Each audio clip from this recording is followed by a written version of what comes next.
Hello दोस्तों, आज हम पढ़ने जा रहे हैं अध्याय 5 भाग 3 और अनुच्छेद 52 से 151 तक। यह संघीय कार्यपालिका द यूनियन ऑफ एग्जीक्यूटिव है, जो लोकतंत्र का शासन प्रणाली के बारे में कहा गया है। तो संसदीय शासन प्रणाली और अध्याक्षात्मक शासन प्रणाली, तो ये दो शासन प्रणालियां हैं जो हमारे भारत में लिया गया है। वह संसदीय शासन प्रणाली अर्थात पार्लियामेंट्री ऑफ एग्जीक्यूटिव अर्थात राष्ट्रपति कार्यपालिका का औपचारिक प्रमुख होता है। यह ब्रिटेन से लिया गया है, लेकिन ब्रिटेन में जो महारानी होती वंशानुगत होती हैं और भारत में जो राष्ट्रपति है उन्हीं की रीतियों के अनुसार चलता है। वह चुनाव किया जाता है लोकसभा, राज्यसभा, विधायकों द्वारा। और उसके बाद अध्याक्षात्मक सरकार में क्या होता है कि इसमें राष्ट्रपति प्रधान होता है, जैसे अमेरिका वगैरह में होता है। उसके बाद हम देखते हैं कि भारत का राष्ट्रपति द प्रेसिडेंट ऑफ इंडिया, यह हम देखते हैं। उसके बाद द संघीय कार्यपालिका द यूनियन ऑफ एग्जीक्यूटिव अनुच्छेद 52 से 51 है। और भाग 5 है भारत का राष्ट्रपति द प्रेसिडेंट ऑफ इंडिया। तो इसके बारे में जो रीतियां हम बता रहे थे, यह ब्रिटेन से संसदीय शासन प्रणाली के माध्यम से हमने इसको एडाप्ट किया है और यह वहां पर वंशानुगत है, लेकिन हमारे यहाँ इसका निर्वाचन राष्ट्रपति निर्वाचित किया जाता है, जो आयरलैंड के संविधान से लिया गया है। अध्यक्षात्मक सरकार अमेरिका में चलता है, वहाँ राष्ट्रपति सर्वेसर्वा होता है। उसके बाद हम इस ट्रिक के माध्यम से देखते हैं और हम याद करते हैं। उसके बाद हम इसके अनुच्छेद को देखते हैं।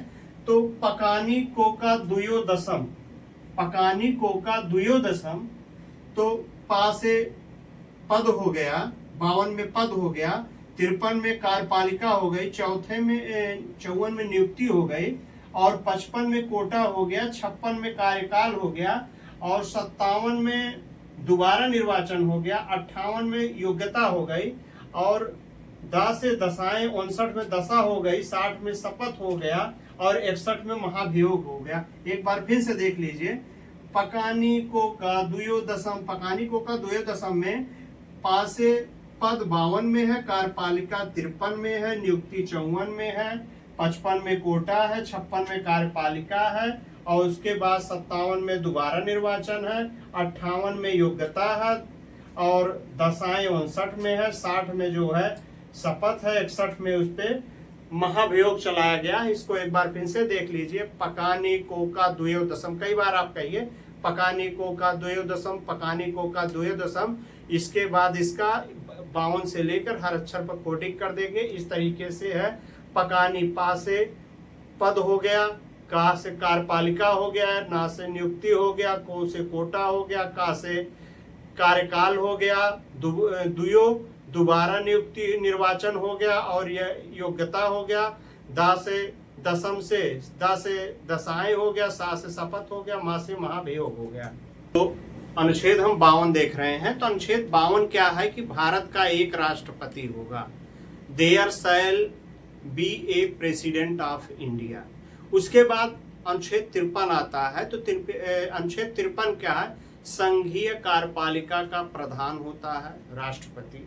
संघ की सभी कार्यपालक शक्तियों में उसी में निहित होती हैं, उसके अधीन होती हैं। इसका प्रयोग वह समस्त पदाधिकारियों के माध्यम से करता है। इसमें पदाधिकारी का मतलब है कि प्रधानमंत्री और उसका मंत्रिमंडल की सलाह पर यह कार्य करता है। इसीलिए हम इसको स्टाम्प, रबर या घर के बुजुर्ग से तुलना करते हैं, जो कार्य कुछ नहीं कर सकते लेकिन सारी शक्तियां उन्हीं में विद्यमान होती है। इसके अलावा एक यह है कि ये भारत के गणतंत्र का प्रमुख होता है, अर्थात स्वतंत्रता का संरक्षक होता है। और 16 के 53 के 2 में कहा गया है कि यह तीनों सेनाओं का प्रमुख होता है और यह पदाधिकारियों की नियुक्ति करता है, जैसे राजदूतों की यह नियुक्ति करता है, लेकिन यह उपराष्ट्रपति की नियुक्ति नहीं करता है। आइए हम देखते हैं। तो अनुच्छेद 52 भारत का एक राष्ट्रपति होगा। 53 में भारत के संघीय कार्यपालिका का प्रधान राष्ट्रपति या सभी कार्यपालिका शक्तियां इसके अधीन होती हैं, इसमें निहित होती हैं। यह 2021, 10 और 2015 पूछा गया क्वेश्चन है। उसके बाद शक्तियों का प्रयोग यह पदाधिकारियों के माध्यम से करता है, 2016 पूछा हुआ क्वेश्चन है। राष्ट्रपति इसीलिए नाम मात्र का प्रमुख माना जाता है। 2009 में इसे स्टाम्प पे मुहर के नाम से संबोधित किया जाता है। आरओ 2014 क्वेश्चन है। यह गणतंत्र का प्रमुख माना जाता है, 2008, 2015 पूछा गया क्वेश्चन है। अनुच्छेद 53 के 3 में कहा गया है कि राष्ट्रपति तीनों सेनाओं का प्रमुख होता है, 2005, 7 और 10 में पूछा गया क्वेश्चन है। सभी राजदूतों की नियुक्ति राष्ट्रपति के माध्यम से किया जाता है। अनुच्छेद 54 में निर्वाचन की बात कही गई है।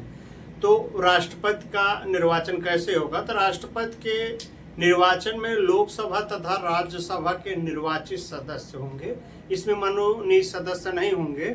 उसके बाद विधान सभा के सभी निर्वाचित सदस्य, क्योंकि विधान परिषद सभी राज्यों में नहीं है, इसीलिए इसमें राज्य विरोध करेंगे, इसीलिए विधान परिषद को हटा दिया गया है।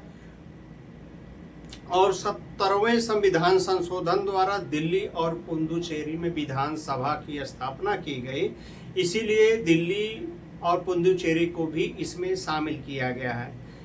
और अनुच्छेद 55 है, तो 55 है कि राष्ट्रपति के निर्वाचन अनुपातिक प्रतिनिधित्व पद्धति के अनुसार एकल संक्रमण पद्धति मत प्रणाली के द्वारा होगा। यह प्रक्रिया नीदरलैंड से लिया गया है या आयरलैंड से लिया गया है। यह क्वेश्चन IAS 98 में 15 और 1 और 20 और 2011 में पूछा गया है। तो इसमें देखते हैं कि एक विधायक का वोट मूल्य कैसे निकाला जाता है। तो इसमें राज्य या केंद्र शासित प्रदेश की कुल जनसंख्या बटे राज्य में निर्वाचित विधानसभा के सदस्य गुणे 1000 होता है। तो इसमें क्या होता है कि जब हम मत मूल्य निकालते हैं तो हर राज्यों के विधान परिषदों का अलग अलग मत मूल्य निकलता है। उसके बाद सांसद का एक वोट मत मूल्य जब निकालते हैं तो सभी राज्य विधानसभा में निर्वाचित सदस्यों की कुल संख्या का योग अपान संसद के दोनों सदनों के निर्वाचित सदस्यों का योग होता है। इससे जो मत मूल्य निकल कर आता है तो ये 708 आता है, क्योंकि इसमें बराबर ही आता है, इसमें कोई अंतर नहीं आता है और विधानसभा में अंतर आ जाता है। इस तरीके से सभी मत मूल्यों को बराबर नहीं है। जैसे यूपी में अलग है, बिहार में अलग है, केरल में अलग है जनसंख्या के।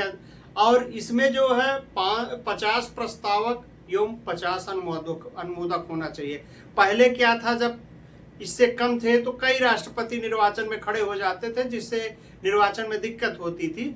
अब किसी के पास इतना सब जुटाने के बाद भी 50 प्रस्तावक या 50 अनुमोदक नहीं हो पाते हैं। और इसमें 15,000 जमानत राशि होती है। यह अपने पसंद के अनुसार कैंडिडेट को आप वोट देते हो। जैसे किसी को A पसंद है, किसी को B पसंद है, किसी को C पसंद है, तो इसमें होता है कि अपने पसंद के अनुसार उस पर आप टिक लगाइए। तो हम देखते हैं कि अनुच्छेद 54 में निर्वाचन है। संसद के सदनों के निर्वाचित सदस्य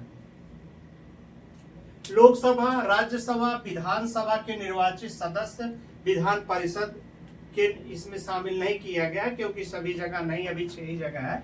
केंद्र शासित प्रदेश जैसे दिल्ली, पुडुचेरी को 70वें संविधान संशोधन द्वारा वहां विधानसभा का गठन हो गया था। उसके बाद अनुच्छेद 55 आता है। राष्ट्रपति का निर्वाचन अनुपातिक प्रतिनिधित्व पद्धति के अनुसार एकल संक्रमण मत द्वारा गुप्त मतदान या आयरलैंड से लिया गया है। इसमें 50 प्रस्तावक, 50 अनुमोदक और इसकी जमानत राशि 15,000 रुपए होती है। तो इसका मत मूल्य कैसे निकाला जाता है हम देख लेते हैं। एक विधायक का मत मूल्य राज्य या केंद्र शासित प्रदेश की कुल जनसंख्या अपान राज्य विधान परिषद के कुल निर्वाचित सदस्य संख्या गुणे 100 हो जाता है। उसके बाद एक संसद का मत मूल्य क्या होता है, सभी राज्य विधानसभा के निर्वाचित सदस्य के मत का मूल्य का योग अपान संसद के दोनों सदनों के निर्वाचित सदस्यों का योग। हो जाता है। तो इससे जो संसद का मत मूल्य निकल कर आता है वो 708 होता है। इसके बाद इसमें अपने पसंद के अनुसार वोट दिया जाता है, जैसे ABC। उसके बाद इसमें क्या होता है कि ये जीत के लिए होता है न्यूनतम मत मूल्य। तो इसमें क्या होता है कि न्यूनतम वोट जो होता है, टोटल मत जितना पड़ा हुआ उस बटे 2 और प्लस 1 मत होता, मतलब 50% से अधिक मत होना चाहिए।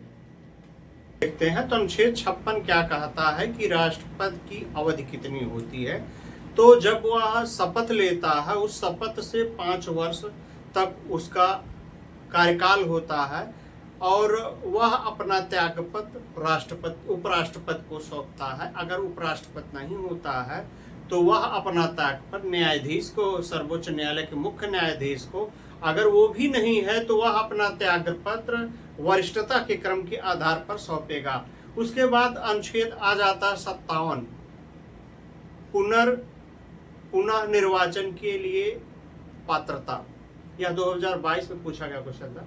हमारे देश में कितनी भी बार आप चुनाव लड़ सकते हैं और राष्ट्रपति बन सकते हैं, लेकिन यह अमेरिका में नहीं। अमेरिका में आप केवल 2 बार ही बन सकते हैं और पहले रूस में 4 बार था, पुतिन ने उसके नियम को बदल दिया है। उसके बाद आती है योग्यता। अनुच्छेद 58 में योग्यता है। तो योग्यता में क्या हुआ, भारत का नागरिक होना चाहिए, आयु 35 वर्ष होना चाहिए। उसके बाद वह लोकसभा निर्वाचन होने के योग्य होना चाहिए।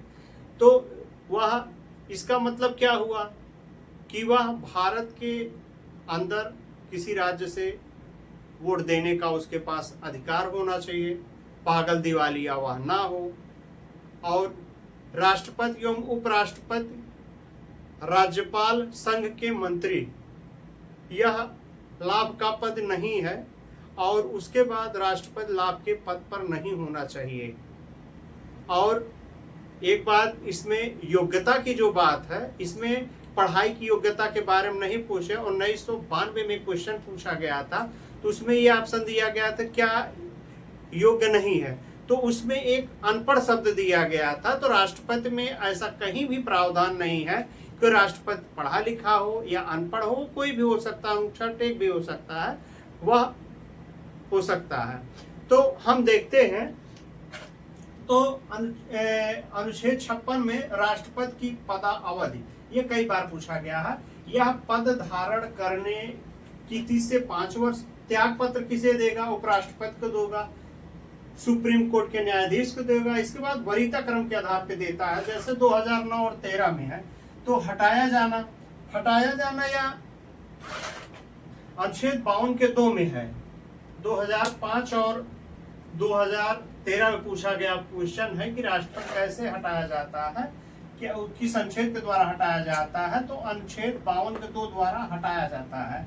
हटाया कैसे जाता है, या तो यह अपने मंत्रिमंडल की बात नहीं मानता या किसी राज्य के प्रभाव में आ जाने से इसको हटा दिया जाता महाभियोग द्वारा।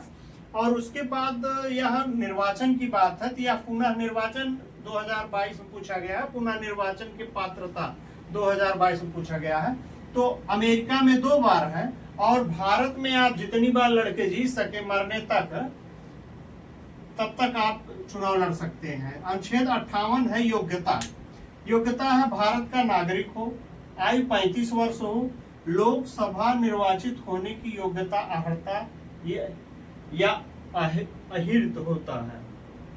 इससे कई बार क्वेश्चन पूछा, लोकसभा अर्हता या अहिर्त, ये दोनों बार क्वेश्चन पूछा गया है इस शब्द से। और लाभ का पद धारण नहीं किया हो, जो लाभ का पद नहीं, राष्ट्रपति, उपराष्ट्रपति, केंद्रीय मंत्रिमंडल, ये सब लाभ का पद नहीं है। और योग्यता के बारे में इसमें नियम पूरा शून्य है, कहीं योग्यता के बारे में बात नहीं की गई है। देखते हैं तो अनुच्छेद 59 में क्या है कि राष्ट्रपति पद के लिए जो शर्तें दिया गया है कि राष्ट्रपति पद के लिए शर्त क्या होनी चाहिए, वह जिस समय राष्ट्रपति का पद धारण किया हो, लोकसभा, राज्यसभा, विधानसभा, विधान परिषद का सदस्य नहीं होना चाहिए। और राष्ट्रपति की जो भत्ता या वेतन होता है जिस समय वह कार्यकाल पे है अपने 5 वर्ष तक, उसमें कोई कटौती नहीं की जा सकती, चाहे राष्ट्रपति शासन आए, चाहे कोई भी आपात आ जाए, इसमें उसमें भत्ते और उसमें कटौती नहीं की जा सकती। राष्ट्रपति को लाभ का पद नहीं माना जाता है। लाभ का पद कौन नहीं है? राष्ट्रपति, राज्यपाल और कैबिनेट मंत्री जो है। उसके बाद अनुच्छेद 60 आता है, राष्ट्रपति द्वारा शपथ संविधान की रक्षा और लोगों को कल्याण का लेता है। जो राष्ट्रपति शपथ लेता है वह राष्ट्रपति जो शपथ लेता है वह देश की रक्षा और लोगों के कल्याण का लेता है। और इसको जो शपथ दिलाते हैं सुप्रीम कोर्ट के न्यायाधीश अगर ना भी हैं तो उनके वरिष्ठता के क्रम में इनको शपथ दिलाते हैं। उसके बाद आता है महाभियोग। इसको कैसे हटाया जाए? अनुच्छेद 61 के द्वारा महाभियोग है, इसे इम्पीचमेंट कहते हैं। तो यह अमेरिका के संविधान से एडॉप्ट किया गया है। तो इसमें संसद की अवहेलना करने, इसका अर्थ क्या है कि उनके मंत्रिमंडल द्वारा सलाह को ना मानना। और अगला है कि किसी देश के बहकावे में आकर उन पे महाभियोग लगाया जाता है। इस महाभियोग कहाँ लाया जाता है? तो महाभियोग लोकसभा या राज्यसभा किसी भी सदन में लाया जा सकता है। लेकिन इसमें बात यह है कि राष्ट्रपति को 14 दिन की पहले सूचना देना होगा कि जिस सदन में आप महाभियोग लाए हैं उसके अगले सदन में वो अपनी पैरवी कर सकें। और यह महाभियोग पारित होने के लिए कुल सांसदों का 2/3 अर्थात 66.6 या 67% वोट पाना अनिवार्य होगा। अगर यह पा जाते हैं तो उसी दिन से राष्ट्रपति जो है पद रिक्त माना जाएगा और उपराष्ट्रपति उस पद को निर्वाचित करेंगे। आइए देखते हैं। तो ये है कि अनुच्छेद 59 में राष्ट्रपति पद के लिए शर्तें, संसद या विधानसभा का सदन नहीं होना चाहिए,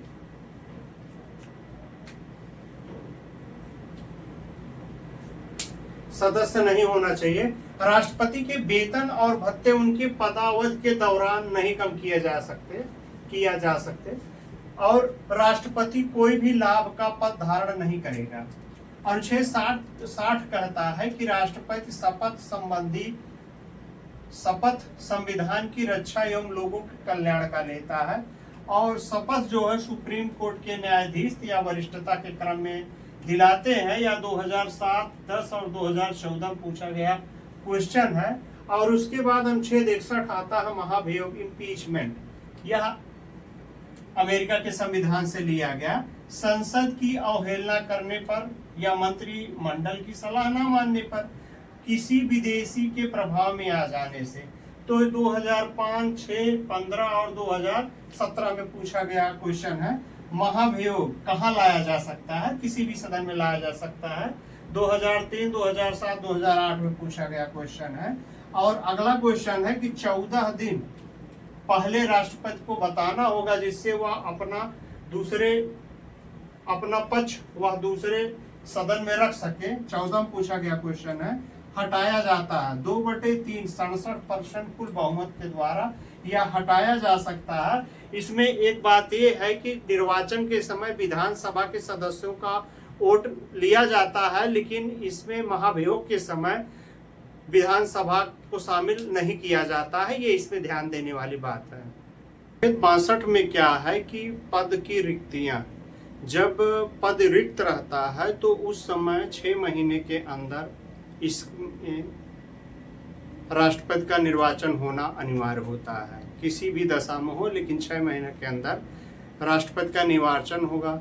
उस समय जो राष्ट्रपति का कार्यभार उपराष्ट्रपति संभालेगा। अगर उपराष्ट्रपति नहीं है तो सुप्रीम कोर्ट का मुख्य न्यायाधीश इस पद को संभालता है। अगर वो भी नहीं है तो इसके वरीयता क्रम के अनुसार ये संभालता है।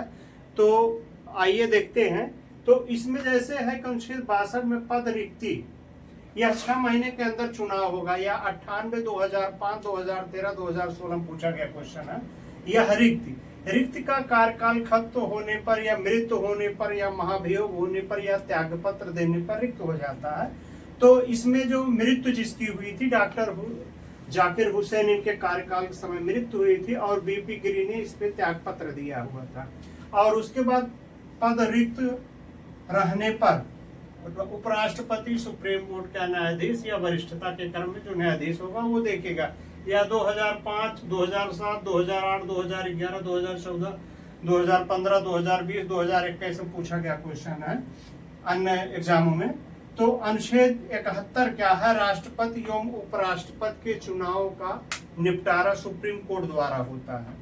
और अनुच्छेद 72 क्या है? राष्ट्रपति की क्षमादान शक्ति।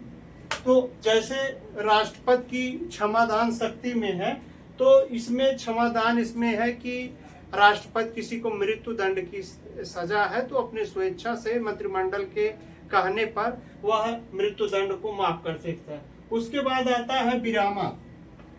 सजा के रूप में यह बदलाव करता है, जैसे कठोर दंड की सजा है तो सरल दंड में बदल देता है। उसके बाद आता है प्रविलंबन।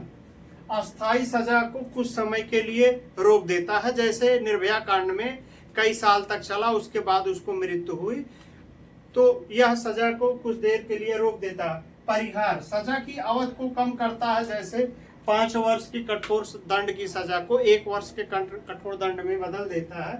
उसके बाद लघुकरण आता है, सजा की अवस्था में बदलाव कर देता है, जैसे कठोर से सरल हो जाता है। उसके बाद अनुच्छेद 73 है, कार्यपालिका राष्ट्रपति पर निहित होती है।